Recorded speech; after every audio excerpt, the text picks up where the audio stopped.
எடப்பாடி பழனிசாமி மீது அதிருப்தி கொண்ட 25 சட்டமன்ற உறுப்பினர்களில் 4 பேர் தங்கள் பதவியை ராஜினாமா செய்தார்கள். மற்றும் மேற்கொண்டு 21 பேர் மீண்டும் மன்னிப்பு கடிதம் கொடுக்கப்பட்ட காரணத்தால் அதிமுகவில் இணைத்துக் கொள்ளப்பட்டது. அவர்கள் மீது கட்சி தாவல் தடை சட்டத்தின் கீழ் நடவடிக்கை என்பது தவிர்க்கப்பட்டிருக்கிறது. அதில் மிக முக்கியமாக சி.வி. சண்முகம் அவருடைய நிலைப்பாடு என்ன என்பது மிகப்பெரிய கேள்விக்குறியாக தான் இருக்கிறது.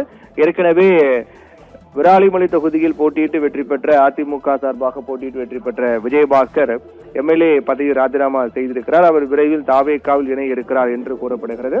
மறுபுறம் சி.வி. சண்முகம் தொடர்ந்து ஒரு போர்க்குடி உயர்த்தி வருகிறார். ஏற்கனவே அவர் நேற்று முன்தினம் கூட செய்தியாளர் சந்திப்பின் போது மிக முக்கியமான காட்டமான கருத்தை முன்வைத்து பேசியிருந்தார். அதாவது அதிமுக பொறுத்தவரையில் பாமகவின் தயவால் தான் கிட்டத்தட்ட 30 தொகுதிகள் வெற்றி பெற்றதுக்கு பாமகவின் தயவே காரணம் என்று அவர் குறிப்பிட்டு பேசியிருந்தார்.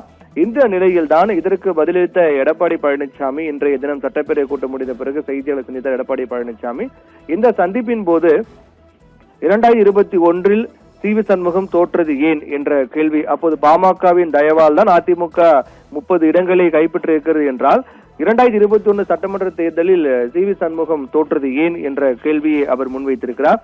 அதே போன்று இப்படியாக பரபரப்பான சூழலுக்கு மத்தியில் சி.வி. சண்முகத்தின் நிலைப்பாடு என்ன செய்ய போகிறார் என்பது கேள்விக்குறியாக இருக்கும் நிலையில்தான் சி.வி. சண்முகத்தினுடைய இல்லத்தில் அதிமுகவுடைய சட்டமன்ற உறுப்பினர்கள் முக்கிய நிர்வாகிகள் எல்லாம் சென்று தீவிர ஆலோசனை மேற்கொண்டு வருகிறார்கள்.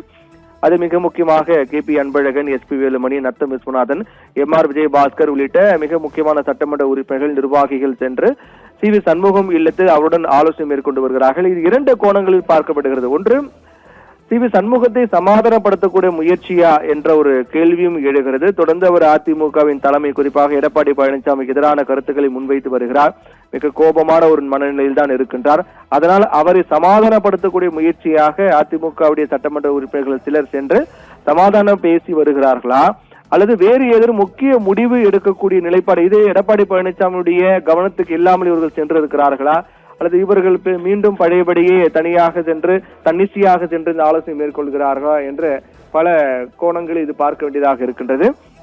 சி.வி. சண்முகத்தை பொறுத்தவரையில் அவர் வைத்த மிக பகிரங்கமான குற்றச்சாட்டு என்பது அதிமுகவினுடைய அடுத்த தலைமைக்கு எடப்பாடி பழனிசாமியுடைய மகன் மிதுனை கொண்டு வருவதற்காக எடப்பாடி பழனிசாமி திட்டம் தீட்டுகிறார். அதற்கான நடவடிக்கையில் அவர் மேற்கொண்டு வருகிறார். அவருடைய ஆதரவாளர்களும் அதையே வழிமொழிந்து வருகிறார்கள் என்றெல்லாம் குற்றம் சாட்டியிருந்தார். அதற்கு விளக்கம் அளிக்கும் போது கூட எடப்பாடி பழனிசாமி கூறிய விடயம் என்னவென்றால், என்னுடைய மகன் அதிமுகவுடைய அடிப்படை உறுப்பினர் மட்டும்தான், அவர் தீவிர அரசியலுக்கோ அல்லது அதிமுகவின் தலைமைக்கோ இல்லை முக்கிய இடத்துக்கோ அவர் வரமாட்டார் என்பது ஆணித்தரமாக சி.வி. சண்முகத்திற்கு எடப்பாடி பழனிசாமி பதில் கொடுத்திருக்கிறார். இப்படியாக இருக்கக்கூடிய நிலையில்தான் சி.வி. சண்முகத்துடைய இல்லத்தில் அவரை சந்தித்த அதிமுகவுடைய சட்டமன்ற உறுப்பினர்கள் தீவிர ஆலோசனை மேற்கொண்டு வருகிறார்கள். இந்த ஆலோசனை கூட்டம் மிகுந்த முக்கியத்துவம் வாய்ந்த ஒன்றுதான் சொல்ல வேண்டும். ஏனென்றால் ஏற்கனவே இன்னும் ஒரு சட்டமன்ற உறுப்பினர் அதிமுக சார்பாக போட்டியிட்டு வெற்றி பெற்ற மற்றொரு சட்டமன்ற உறுப்பினர் அவர் பதவியை ராஜினாமா செய்துவிட்டு அவர் தாவேகாவில் இணைய இருக்கிறார், மேற்கொண்டு ஒரு சட்டமன்ற உறுப்பினர் தாவேகாவில் இணைய இருக்கிறார் என்று சொல்லப்பட்டது.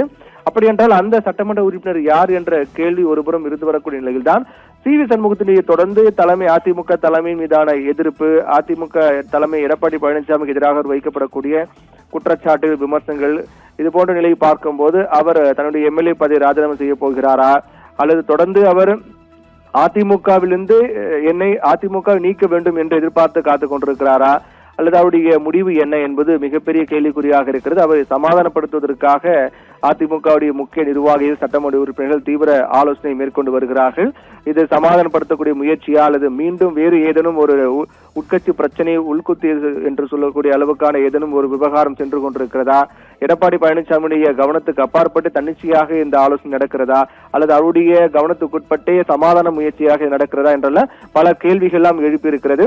இருந்தாலும் தொடர்ந்து சி.வி. சண்முகம் உறுதியாக இருந்தார். 25 சட்டமன்ற உறுப்பினர்கள் எடப்பாடி பழனிசாமிக்கு எதிராக செயல்பட்ட போது கூட, அதற்கு பிறகு அவர்கள் சமாதானம் அடைந்த போதும் கூட அதில் சமாதானம் அடையாமல் தொடர்ந்து எதிர்ப்பு மனநிலையே இருந்தவர் தான் விஜயபாஸ்கர் மற்றும் சி.வி. சண்முகம். அதில் விஜயபாஸ்கர் தன்னுடைய எம்எல்ஏ பதவி ராஜினாமா செய்துவிட்டார். அவர் தாவேகாவில் இணைய இருக்கிறார். மற்றொரு சட்டமன்ற உறுப்பினரான சி.வி. சண்முகம் அவரும் தற்போது தொடர்ந்து எடப்பாடி பழனிசாமிக்கு எதிரான ஒரு மனநிலையில் தான் இருக்கின்றார். இருந்தாலும் அவருடைய சட்டமன்ற உறுப்பினர் பதவி ராஜினாமா செய்யவில்லை. மாறாக தொடர்ந்து எதிர்கருத்துக்களை, அதிமுகவுக்கு எதிரான கருத்துக்களை, எடப்பாடி பழனிசாமி எதிரான கருத்துக்களை சொல்லி வருகிறார். இதை சமாதானப்படுத்தக்கூடிய முயற்சி சென்று கொண்டிருக்கிறதா என்ற ஒரு கோணத்திலும் பார்க்க இருக்கிறது. அடுத்தடுத்த கட்டங்களாக நடைபெற்று வரக்கூடிய இந்த நிகழ்வுகள் அரசியல் களத்தில் குறிப்பாக அதிமுகவில் மிகுந்த முக்கியத்துவம் வாய்ந்த ஒன்றாக பார்க்கப்படுகிறது. தீபிகா.